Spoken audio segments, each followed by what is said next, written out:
every single woman is completely different in how they manage their menstrual cycle, how their menstrual cycle affects their performance. Because obviously you know, like I said, the journey they're going to face. Everyone kind of says ACL, 9 months, but it's not. It's kind of years, really. The tension of wanting to like get back ready for something, but also giving your body the time that it needs to like fully recover. Creating or just learning more about how we can train to benefit our cycles. If you're semi-professional, it can sometimes bring quite a few different pressures with it. One of those pressures, I guess, might be if you get injured and what happens with your career then. Niamh, I'm going to come to you first because you're a doctor, so you are the perfect person to talk about sort of injuries in netball and women's health. Firstly, have you ever had a massive injury? Thank goodness, nothing long term, just a few ankle rolls here and there, thankfully.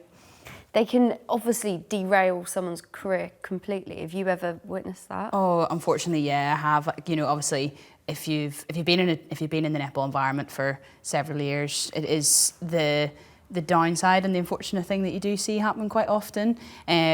So I've witnessed quite a few in training and outside of training through the years. I've got a few in through fast in the queue A&E afterwards, which I suppose is the slight positive that I can bring along. But it can be really devastating for a player, and I think it can really derail what you think is going to be the normal trajectory of your plan, your career. You've perhaps moved where you're living, you know, your life plan around, you know, to play for a team for 2-3 years, or, you know, a plan to make it to a World Cup or a Commonwealth Games, and all of a sudden all those plans change. And if you're out for a year, 9 months to a year for any major injury, that can all of a sudden change things. And I think one of the major things that we don't talk about an awful lot is how it affects players mentally. I'm sure we've all seen it with teammates. You know, they're actually making pretty good progress physically with the injury, but then it's the return to the court. How are they going to look? Are they going to play the same? You know, how it's affected them in terms of, you know, will that injury reoccur? You know, and the fear that there is to go back onto the court. So I know I've definitely seen that with teammates in the past, and I think being able to speak openly about that and help those players is probably something that I think is pretty good in netball, and I do think we sort of gather around them, but it's definitely not something that's talked about very much. Do you agree with that, Camilla? Because you've obviously been around netball for such a long time now. Is that... Not that long. You've been here for years and years and years. But do you agree with everything Niamh said? Yeah, 100%. I mean, you know, we've had a player, particularly in our squad, who has done a serious injury season back to back. So that was an incredible journey for that player in particular. She managed to get on court a year later, and then kind of did the same really serious injury to the other side. And the mental resilience, as Niamh said, that you've got to show, and to stay on track with not just the rehab, but the retraining and then getting back on court. And then be in a place where you can then, you know, get back into a team environment. Because as much as you are in that team environment, you know, it's very much individual, isn't it? That rehab journey. So it's a huge piece. There's a lot of support that goes into that. We were lucky to have, you know, lots of additional resources for that support. So it's huge, that support network for those players. And then how they talk about it, exactly as you talked about. You know, there are youngsters coming through that have had some serious injuries as well, and how you can pass that information on, that support on to younger players as well coming through. It's a huge piece. Do you think netball as a whole has that support system for supporting players when they do get injured? I think it depends where they sit. I mean, our player that I'm talking about was in the England setup, so, you know, had pretty much everything at her disposal. You know, if you're looking at pathway players, potentially not. But certainly at Super League clubs, I would imagine that most clubs have got that support in their infrastructure. What's it like as a coach when you're there and you're watching something like that happen and you think, oh my God, this could be a big one? Oh wow, that's a big question. You're kind of in two minds. It's almost you kind of go into protection mode, because you've also got a squad that you have to get through. You know, if you're in the middle of a game, for example, you've got to keep people on track. to be able to finish the game if you're in that position to be able to do that. And you almost have to, it sounds awful, but compartmentalise for that moment and almost say, right, is this person being looked after? They go to, you know, the care that they need to receive, and then you almost pick that up at a later stage because you're in that performance mode. And then, you know, if the worst is confirmed, then it's just action mode. All right, let's just do everything we can to get this process started and get the support in place to get them back as quick as possible. Nat, you've been in the position, of course, haven't you, where you've seen two of your teammates, well, Beth Cobden being one of the main ones, because I remember when she did her ACL injury and it was headlines, because obviously it was before the World Cup.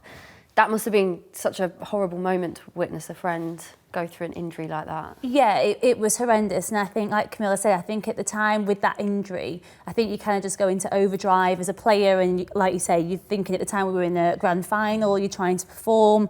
It was in the first 5 minutes, Beth Cobden won, and just the screams are just something that you'll never forget, and kind of seeing the pain that she was in, and then you're just trying to get on with a netball game and try and win for another 55 minutes. So I remember that final at the time for me personally, I felt like I actually did quite well. I remember being very upset for her, but I remember as a squad, I thought we got through that final much better than what we did with Ella Clark's, because I think it just felt very similar. It was exactly on the same court, the same position, the first 5 minutes.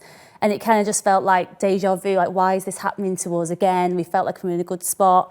And I think for me then, like, you're so close, I'm seeing that as like my friends hurt and in that much pain. And I kind of couldn't see it as a team, my teammate, she was just my friend crying. So I think that final I really struggled with against Manchester Thunder. I couldn't put it to the side. I kept thinking about it the whole way through.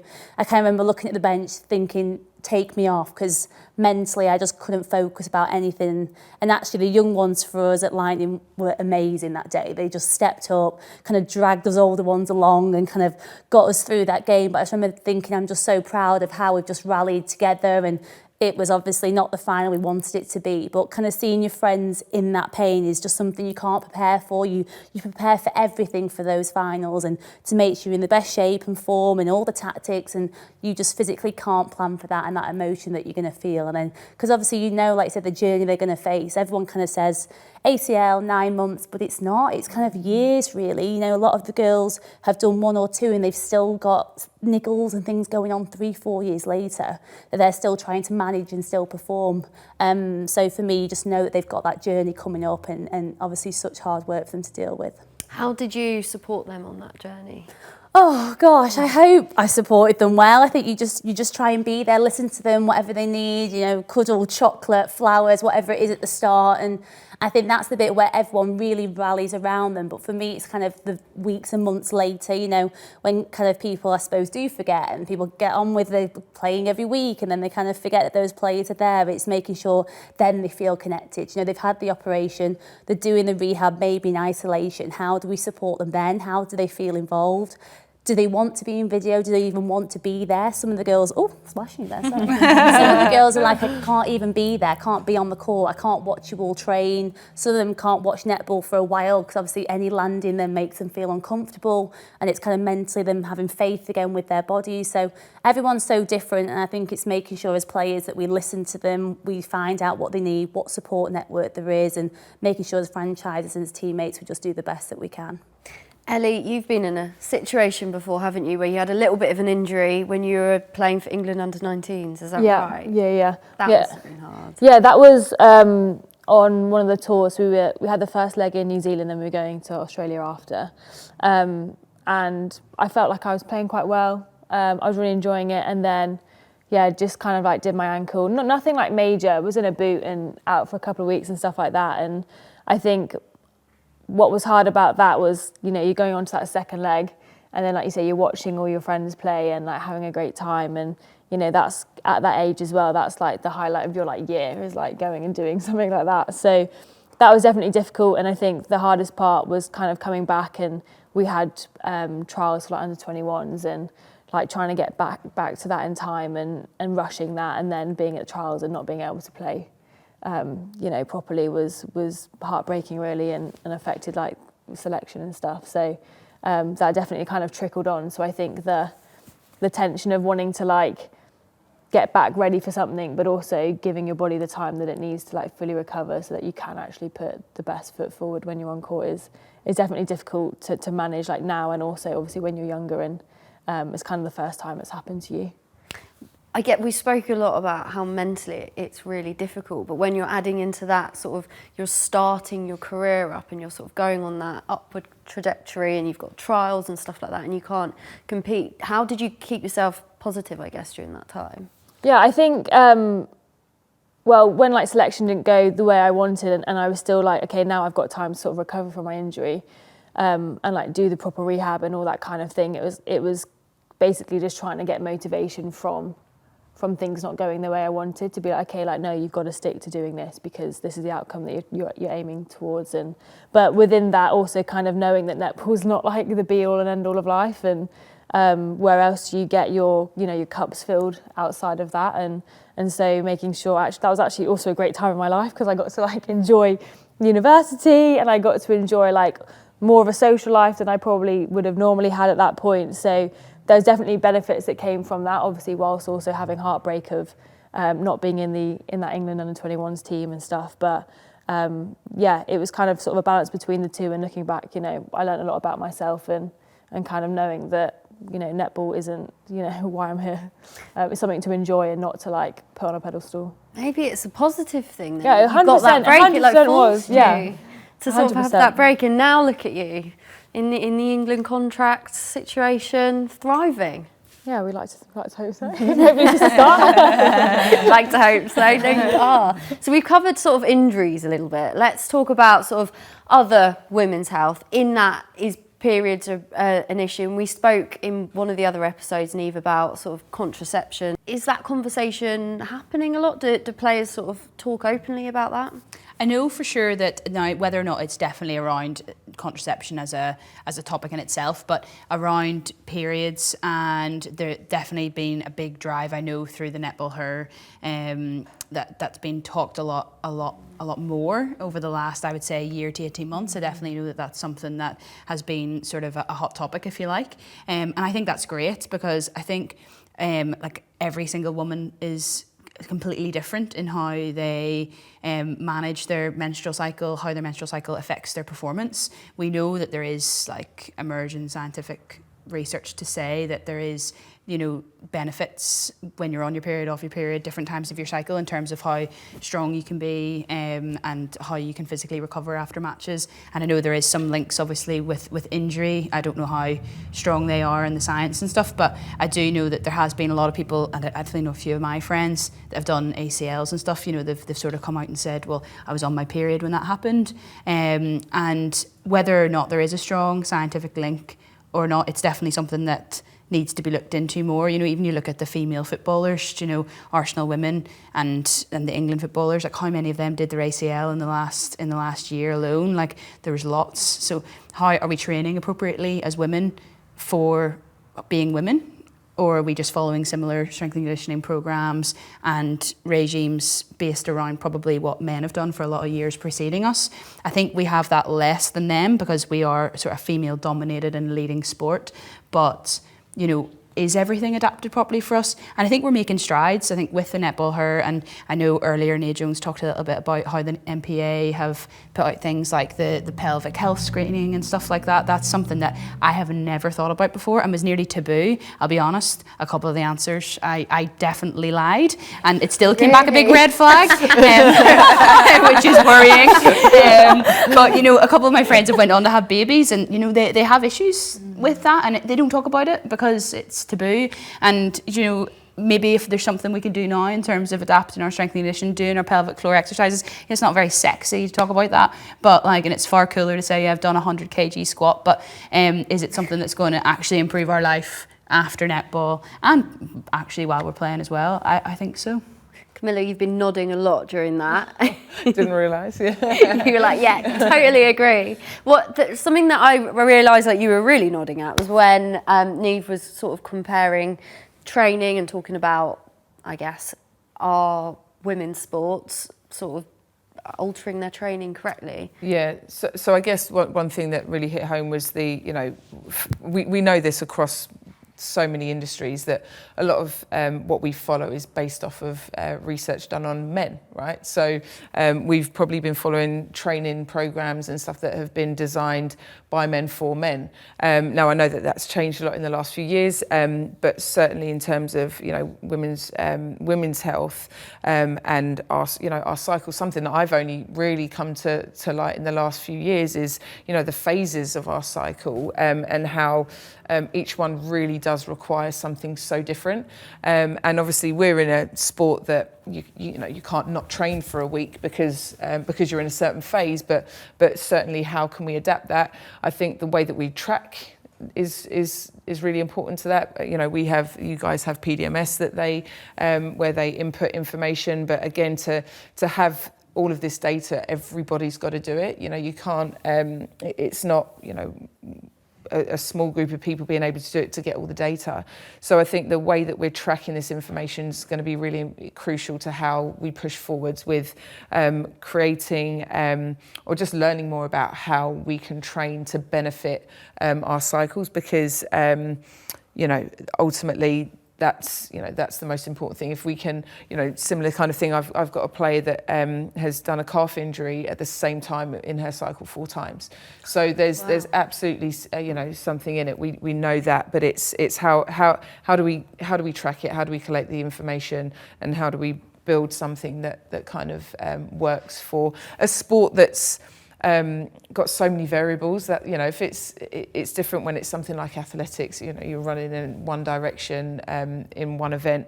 It's so multi-directional. It's got so many facets to it. So it's difficult. It's going to take a lot of years to get there. But I think we're on the right. We're starting to push the right buttons now. That's so interesting, Camilla, that you're saying that. Like, see that player, for example. Yes. Like, as a coach, obviously it's very I don't understand with the coaching, but.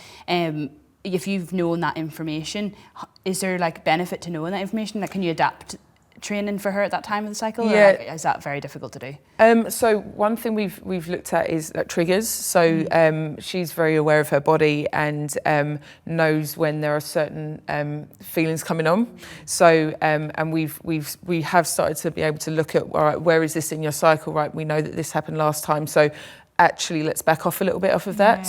We've been able to, but that's one example. We, as we said, we need that information. We need players to be in touch with their bodies, right? They need to know what's going on. Being open and honest, isn't it? Yeah. I think, kind of for me growing up, I think with your period, you just kind of get on with it, get a heat pack, off you go, get on that call when you're younger and you're trying to deal with all this at a teenager. And I think you're right, it's about us now actually being open and honest as players and going, I think we're struggling, I can feel something, I feel more fatigued today. Yes. And this isn't an injury I'm showing physically, but mentally, this is now affecting me and this could happen. Yeah. Doing that with you guys. Yeah, and I think what's important as well, I come from an era of you just get on with it. If you're feeling tired or you're feeling a little nigger, you just get on with it. However, I think with the science that's coming out, we do have to educate players that if we may not adapt it, but we need to know. So I think it's making sure that players know that it's not a weakness to mention if you've got a niggle or to talk about where you are in your cycle. I can remember years ago a coach, she'd outright come and say, "Are you on your period?" And you'd be like, "Oh my goodness, did she really just say that?" And we need to break those things. I mean, it's obviously depending on age and stuff, but certainly when you've got a room full of adults, you're not going to say it in front of the whole squad. But those are the kinds of conversations, the way that things need to open up for sure. Have you seen a little bit of change maybe because obviously you're only 23, right? Yeah. So you haven't been sort of in the setup for a very long time, but have you started to see little changes or? Yeah, I think even coming into things like the Roses program, but also the academy, from 17 to 19s, there's been definitely more information and more talk around that sort of thing. I think, like you're saying, the issue now is, okay, we're aware that it can affect people, but it's everyone's on different parts of the site, at different times. So you can't all be okay, everyone's now on this week, then now everyone's. So how you kind of manage so many people in different stages was going to be a big challenge. But I remember being on some tours, when you spend so much time with girls and you sing. And I remember there was this one tour, I won't name the player, but I was fine after a couple of days, like doesn't really affect me, but this person really struggles, and they weren't supposed to be on during that tour, but because we were sharing so much time together and before, like there's like 3 other people that kind of like caught on with me, shall we say, and then actually, that really affected her training, and she had to miss a session or 2 because the pain was just too much. Yeah, I think it's a very difficult topic, and like I think it's great that there is a little bit more chat about it. Like I know at Stars, like it's compared to where I've been before, like it's very open and everyone loves talking about it, and it is very like, oh, don't go near Ziggy today, she's on her period. Do you know what I mean? It is, but she's so open and happy to chat about it, and so everyone else is then too. And I think it's great because then the younger players coming through feel so comfortable talking about it. And I definitely know as a younger player, especially in Northern Ireland, it was like, oh, don't talk about periods, women's stuff. And I think that lessening and there being a more open environment to talk about it is only going to move netball and women's sport in general in a positive direction. That's so nice to see that change. Yeah. Have you seen that change, do you think, as well? Yeah, I think so. I mean, we don't have a Ziggy standing talking about training per se, but no, I do think on the whole everyone talks about that sort of stuff a lot more. But yeah, as I said, just how can we use that? How can we use that stuff to make some change going forwards?